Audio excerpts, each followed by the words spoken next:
आखिर ये gestational diabetes होता कैसे है? जब एक बच्चा अपने माँ के पेट में होता है तो वो पूरी तरह से अपनी माँ के ऊपर निर्भर है, अपने न्यूट्रिशन के लिए, ग्रोथ के लिए, डेवलपमेंट के लिए। तो इसके लिए माँ के शरीर में भी कुछ इंपॉर्टेंट चेंजेस होते हैं। उसी में से एक इंपॉर्टेंट चेंज है इंसुलिन रेजिस्टेंस, मतलब इंसुलिन के काम में रेजिस्टेंस होना। तो उससे क्या फायदा होगा? इंसुलिन एक हार्मोन है जो हम सभी की बॉडी में पैनक्रियास से निकलता है।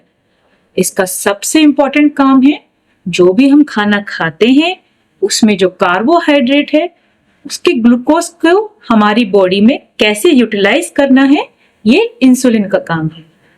दूसरे शब्दों में कहें तो इंसुलिन एक चाबी है।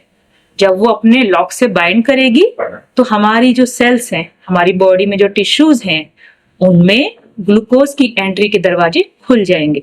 इसका मतलब जब इंसुलिन के काम में रेजिस्टेंस होगी तो ब्लड में जो ग्लूकोज पाया जाएगा वो हमारी सेल्स में एंटर नहीं कर पाएगा। इसका मतलब माँ के ब्लड में शुगर का लेवल ज्यादा हो जाएगा।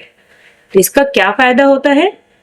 इसका ये फायदा है कि ये जो बढ़ा हुआ ग्लूकोज है माँ से बच्चे की तरफ ट्रांसफर होगा और बच्चे को अपना न्यूट्रिशन मिल जाएगा।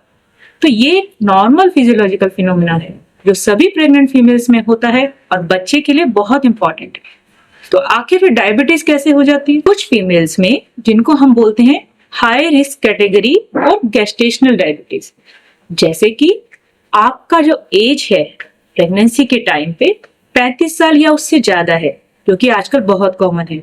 दूसरा, आपका वजन ज्यादा है। मान लीजिए आपका जो BMI है वो 25 किलोग्राम पर मीटर स्क्वायर से ज्यादा है, जो कि आज के लाइफस्टाइल में ऑलमोस्ट बहुत ज्यादा कॉमन है। आपको PCOD की हिस्ट्री है।